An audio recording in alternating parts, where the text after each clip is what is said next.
So to run the rear wiring, we go up to here, down to here, and go inside here, and we go all the way up,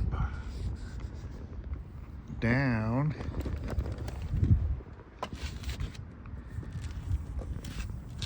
to here, and then we go over and go under all the way to the back. Go under here, and then here, hit this under the seats, all the way up. Now we're gonna have to find how we're gonna do this one, but anyway,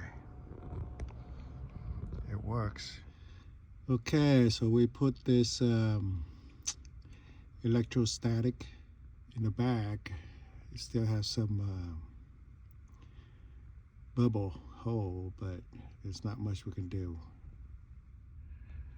So we peel out the sticker and place it on the electrostatic film. So this car has the rear screen, so it didn't touch, so it's very good.